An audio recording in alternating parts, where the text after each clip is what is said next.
Subscribe कीजिए मेरे channel Balaji study अड्डा को और इस बेल आइकन पर क्लिक कीजिए for latest update. Welcome to Balaji Study Adda. नमस्कार दोस्तों, बालाजी स्टडी अड्डा में आपका स्वागत है। तो जैसे कि हम बीटीसी डीएलएड थर्ड सेमेस्टर का जो कोर्स है उसके सन 2017 में जो पेपर हुए थे उनका सॉल्यूशन देख रहे हैं। तो इससे पहले वाले वीडियो में हमने साइंस का जो सेकंड पार्ट था जिसमें हमने सारे लघु उत्तरीय प्रश्न देखे थे उनका सॉल्यूशन देखा था। अगर वो पिछला वीडियो आपने नहीं देखा है, साइड में आई बटन है, उस पर क्लिक करके आप वो देख सकते हैं। कंप्लीट प्लेलिस्ट वीडियो के डिस्क्रिप्शन लिंक में आपको मिल जाएगी। इसके अलावा सन 2016 के सभी पेपर हम ऑलरेडी सॉल्व करा चुके हैं बीटीसी डीएलएड थर्ड सेमेस्टर के, वो भी अगर आपने नहीं देखे वीडियो के डिस्क्रिप्शन लिंक में आपको लिंक मिल जाएगी, या तो आप प्लेलिस्ट में जाके भी देख सकते हैं। आज की वीडियो में हम देखेंगे सन 2017 में जो संस्कृत का पेपर हुआ था बीटीसी डीएलएड थर्ड सेमेस्टर का, उसका कंप्लीट सॉल्यूशन। तो चलिए शुरू करते हैं वस्तुनिष्ठ प्रश्न से। तो पहला हमारा क्वेश्चन है कि माहेश्वर सूत्रों की संख्या कितनी है। तो ये टोटल है 14। संस्कृत की प्लेलिस्ट में आपको माहेश्वर सूत्र पर भी एक सेपरेट वीडियो मिल जाएगा। कुछ वीडियोस पर संस्कृत में हम ऑलरेडी बात भी कर चुके हैं। माहेश्वर सूत्रों पर सेपरेट वीडियोस में हम ये आपको ऑलरेडी बता भी चुके हैं कि माहेश्वर सूत्रों की संख्या कितनी होती है, क्या होता है माहेश्वर सूत्र, ये सारी चीज़ें। इसके अलावा प्रत्याहार भी हम बात ऑलरेडी कर चुके हैं। अगला प्रश्न है हमारा कि पावकाह में संधि है। तो कौन सी संधि है। तो अगर इसका संधि विच्छेद करें तो हमारा हो जाएगा पौ प्लस अकाहा। तो हम कह सकते हैं, अगर आप इसको संधि में तोड़ के देखिए तो हमारा क्या हो जाएगा, औ प्लस आ, यानी कि क्या मिलकर बनेगा, ये आव। तो इसमें संधि हमारी कौन सी होगी, अयादि संधि। ये हमारा जो बनेगा वो हम आपको दिखा देते हैं, औ प्लस आ और ये भी मिलकर बनेगा आव और प्लस आ। एक्चुअल में जो अयादि संधि होती है वहाँ पर हम केवल आव दर्शाते हैं, पर ये आव प्लस आ मिलकर जो है ये बनेगा, और आव जो है ये होता है हमारा अयादि संधि में, यानी कि पावका में संधि जो है वो हमारी अयादि संधि हो जाएगी। अगला क्वेश्चन नंबर 3 है हमारा कि सा वर्ण का उच्चारण स्थान है। तो सा वर्ण का उच्चारण स्थान जो है वो हमारा होगा दंत।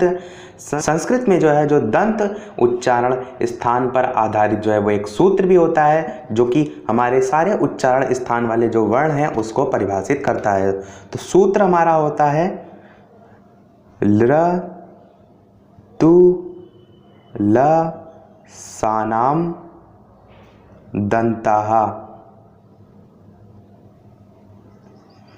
लृत लुसानाम दंताहा, ये जो है हमारा जो दंत होता है उस पर आधारित जो भी वर्ण होते हैं उनके उच्चारण का सूत्र होता है। बात करें जैसे कि इसमें सा वर्ण है तो दंत में आ रहा है। इसके अलावा कौन कौन से वर्ण आते हैं, तो हमारा ली आता है, ता आता है, धा आता है, दा आता है, धा आता है, ना आता है, इसके अलावा ला आता है और सा भी आता है। तो ये सभी जो है वो हमारे दंत के अंतर्गत सभी वर्ण आते हैं। तो हमारा यहाँ पर उत्तर जो है वो हो जाएगा दंत। अगला प्रश्न है हमारा 4 कि अगला क्वेश्चन नंबर 4 है हमारा त्रयश्च चत्वारिंशत् शब्द का अर्थ है। 1 से 50 तक गिनती के सेपरेट वीडियोस में हम ऑलरेडी बात कर चुके हैं, और वहाँ पर हमने बताया था कि गिनतियों से रिलेटेड एक ना एक क्वेश्चन जरूर बनता है। तो अगर वो आपने नहीं देखा है, संस्कृत की प्लेलिस्ट में आपको मिल जाएगा, उसको जरूर देखिएगा। तो ये क्या हो जाएगा, ये हो जाएगा हमारा 43। इसको हम कहते हैं 43। अगला और लास्ट बहुविकल्पी हमारा पंचवटी में समास। तो पंचवटी में समास हमारा हो जाएगा दिग्गु समास, क्योंकि ये जो है वो एक संख्या को दर्शाता है और संख्या जो है वो हमारी दिग्गु समास में आती है। और समास पर भी हम ऑलरेडी सेपरेट वीडियोस में बात कर चुके हैं, वो आपको हिंदी वाली प्लेलिस्ट में मिल जाएगा। चलिए अब बढ़ते हैं अति लघु उत्तरीय प्रश्न की तरफ।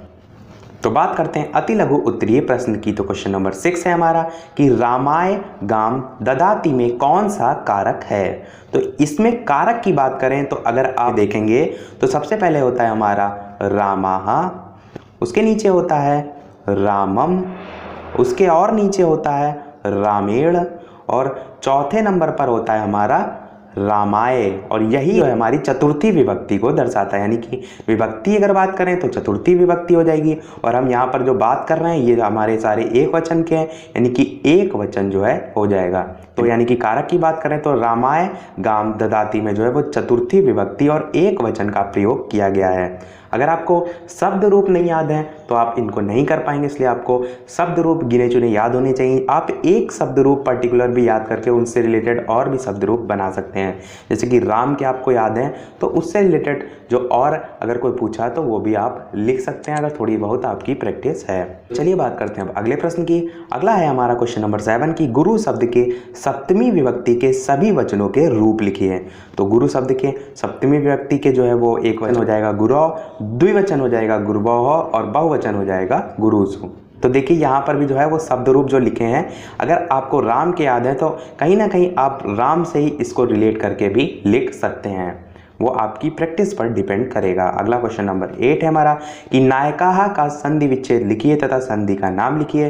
तो नौ प्लस अकाहा, जैसे कि अभी हमने बहुविकल्पी में देखा था, सेम वही संधि है, तो इसका क्या हो जाएगा नायकाहा। वहाँ पर कौन सी संधि थी, अयादि संधि, यानी कि यहाँ भी जो है वो अयादि संधि ही हमारा हो जाएगा। अगला क्वेश्चन नंबर 9 है कि गम धातु में कत्वा प्रत्यय लगाकर शब्द बनाइए। तो गम धातु की बात करें तो गम धातु के नीचे धातु लिख दिया, प्रत्यय जो है वो कत्वा लगाना है, तो हमारा शब्द बन जाएगा गत्वा। अगला क्वेश्चन नंबर 10 है कि अक प्रत्याहार के अंतर्गत कौन कौन से वर्ण आते हैं। प्रत्याहार पर भी हम सेपरेट वीडियो बात कर चुके हैं, कैसे हम इसके अंतर्गत सारे वर्ड लिखते हैं, सारी चीज़ें हम ऑलरेडी आपको बता चुके हैं। तो सिंपल से तरीके से जैसे हमने आपको बताया तो वैसे आप लिख सकते हैं आ कॉमा ई कॉमा ऊ कॉमा री कॉमा रे। तो प्रत्याहार वाला अगर वीडियो नहीं देखा उसको जरूर देखिएगा, क्योंकि इससे रिलेटेड जरूर से जरूर एक क्वेश्चन पूछा ही जाता है। अगला क्वेश्चन नंबर 11 है हमारा कि गम धातु में कोई दो उपसर्ग लगाकर शब्द बनाइए। तो गम धातु की बात करें तो इसमें एक उपसर्ग लगाएंगे अनु, कोई भी दो उपसर्ग लगाना है तो अनु लगाएंगे तो हो जाएगा हमारा शब्द अनुगमन। और इसी प्रकार गम धातु में प्रति उपसर्ग लगाएंगे तो हमारा हो जाएगा प्रतिगम। तो ये दो शब्द जो है हमारे हो जाएंगे। तो यहाँ तक हमारे खत्म होते हैं अति लघु। अब बात करते हैं लघु उत्तरीय प्रश्न की। अब बात करते हैं हम लघु उत्तरीय प्रश्न की। तो क्वेश्चन नंबर 12 है हमारा कि द्वि शब्द का पुल्लिंग तथा स्त्रीलिंग में द्वितीय तथा चतुर्थी विभक्ति में रूप लिखना है। तो सबसे पहले बात करते हैं पुल्लिंग की। तो इसमें विभक्ति जो है वो द्वितीय और चतुर्थी लिखना है। तो द्वितीय की बात करें तो एक वचन में हो जाएगा द्वितीयम, द्विवचन में हो जाएगा द्वितीयो और बहुवचन में हो जाएगा द्वितीयान। इसी प्रकार चतुर्थी विभक्ति में जो है एक वचन में हो जाएगा द्वितीयस्मै या द्वितीयाय, इसके अलावा द्विवचन में हो जाएगा द्वितीयभ्याम और बहुवचन में हो जाएगा द्वितीयभ्याः। और बात करें स्त्रीलिंग की तो स्त्रीलिंग में द्वितीय विभक्ति में जो एक वचन है उसमें हो जाएगा द्वितीयाम, द्विवचन में हो जाएगा द्वितीय और बहुवचन में हो जाएगा द्वितीयाः। इसी प्रकार चतुर्थी विभक्ति में एक वचन में हो जाएगा द्वितीयस्मै या द्वितीयाय, द्विवचन में हो जाएगा द्वितीयभ्याम और बहुवचन में हो जाएगा द्वितीयभ्याः।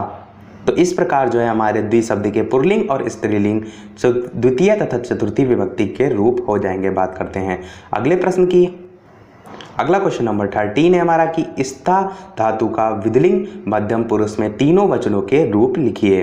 तो स्था धातु के रूप की बात करें, मध्यम पुरुष की बात की जा रही है तो एक वचन में हो जाएगा तिष्ठः, द्विवचन में हो जाएगा तिष्ठेतम और बहुवचन में हो जाएगा तिष्ठेत। ये जो है वो विधिलिंग मध्यम पुरुष में तीनों वचनों के रूप हो जाएंगे।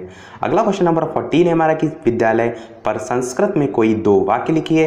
तो पहला हमारा वाक्य हो जाएगा विद्यालयः शिक्षाय भवति और इसी प्रकार दूसरा हमारा हो जाएगा छात्राः पठनाय विद्यालयम गच्छति, यानी कि छात्र जो है वो पढ़ने के लिए विद्यालय जाते हैं। इसके अलावा आप अपने आप से भी कोई भी वाक्य लिख सकते हैं, क्योंकि इसमें कोई भी दो वाक्य लिखने हैं। जैसे कि आप लिख सकते हैं कि विद्यालय एकम सुंदरम उद्यानम अस्ति, यानी कि विद्यालय में एक सुंदर उद्यान स्थित है। इस टाइप से आप अपनी तरफ से लिख सकते हैं।